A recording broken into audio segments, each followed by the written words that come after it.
2026 թվականի վերջին արդեն ավարտված կլինեն Հայաստանի Հանրապետության կառավարության կողմից 2021-2026 թվականներին նախատեսված 300 դպրոց եւ 500 մանկապարտեզ ծրագիրը։ Այս մասին Ազգային ժողովի գիտության, կրթության, մշակույթի, սփյուռքի, երիտասարդության եւ սպորտի հարցերի մշտական հանձնաժողովի նիստում հայտարարեց ԿԳՄՍ նախարար Ժաննա Անդրեասյանը գերատեսչության 2025 թվականի կատարման ընթացքի եւ արդյունքների մասին զեկույցում։ Նախարարն ընդգծեց, որ այս ծրագիրը եղել է կառավարության ուշադրության կենտրոնում եւ միայն 2025 թվականին աշխատանքներ են իրականացվել ավելի քան 320 դպրոցներում եւ 490 նախադպրոցական հաստատություններում, իսկ տարեվերջին աշխատանքներն ավարտվել են 100 դպրոցներում եւ 280 մանկապարտեզներում։ Անդրեասյանի խոսքով գերատեսչության հաջորդ թիրախային ծրագրին, որը վերաբերել է բնագիտական առարկաների լիարժեք աշխատանքին եւ ուսուցմանը, նույնպես հաջողությամբ իրականացվել է 800 դպրոցներ համալրվել են լաբորատորիաներով։ Իդեպ ավելացվել է նաև դպրոցների ֆինանսավորումը։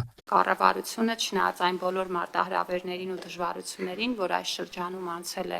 մեր երկիրը, եւ պետք է ասել, որ օրինակ համավարակը բերեց մի իրավիճակի, որ աշխարհի շատ երկրներ, այդ թվում զարգացած երկրներ, որոնք ունեն նաեւ կայուն կրթական համակարգեր, սկսեցին տարեցտարի կրճատել կրթության բյուջեները, եւ Հայաստանի Հանրապետությունը այն եզակի երկրներից էր, որ չնայած բացի համավարակից մենք նաեւ այլ լրջագույն մարտահրավերներ ունեինք, տարեցտարի ոչ թե կրճատել, այլ այդ բոլոր տարիներին ավելացրել է կրթությանն ուղղվող բյուջեն։ Նախարարի զեկույցի հաջորդ հատվածը վերաբերում էր ուսուցիչների մասնագիտական կրթական ծրագրի զարգացմանն ու աշխատավարձերի բարձրացմանն ուղղված քայլերին։ 2025-ին ներդրված ավելի քան 5 ծրագրերի իրականացման համար հատկացվել է 15 միլիարդից ավելի դրամ, եւ դրանով պայմանավորված 2018 թվականի համեմատ 65 անգամ աճել է ուսուցիչների մասնագիտական զարգացման եւ խրախուսման ծրագրերին ուղղվող բյուջեն։ Ամեն երրորդ ուսուցիչ այս պահին արդեն կամավոր ատեստավորված է, ավելի քան 9600 ուսուցիչներ,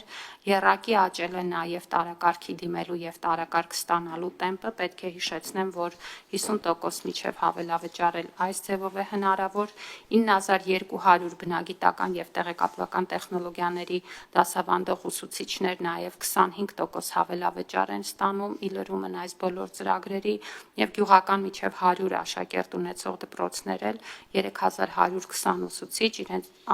դասավանդած ժամերից անկախ ստանում են նաև մեկ դրույթի պակասող մասը լրացնող վարձատրությունը։ Հանձնաժողովի նիստի կառավարության 2021-26 թվականների կատարողականի արդյունքների ամփոփման հաջորդ հատվածը վերաբերում էր Սփյուռքի գործերի գլխավոր հանձնակատարի գրասենյակին։ Գլխավոր հանձնակատար Զարե Սինանյանի զեկույցի համաձայն 2023-ից 2025 թվականների ընթացքում Սփյուռքում գերատեսչության կողմից նշանակվել են 19 հանձնակատարներ, որոնց գործունեությունն ուղղված է Հայաստան-Սփյուռք հարաբերությունների զարգացմանն ու ամրապնդմանը։ 2025-ին Սփյուռքի գործերի գլխավոր հանձնակատարն այցելել է 13 երկրներ, մասնակցություն ունեցել 180 միջոցառումների եւ հանդիպումների։ Գլխավոր հանձնակատարի գրասենյակն առավել ինտենսիվ աշխատել է հայրենադարձության տարատեսակ ծրագրերի ուղղությամբ։ Մանրամասնեց Սինանյանը, անդրադառնալով նաեւ Ռուսաստանի հայերի միության կողմից կատարվող աշխատանքներին եւ հակապետական քայլերին, նաեւ մասնավորապես այն խոսակցություններին, որ ընտրությունների ընթരാճ Ռուսաստանից Հայաստան մեծ հոսք է սպասվում։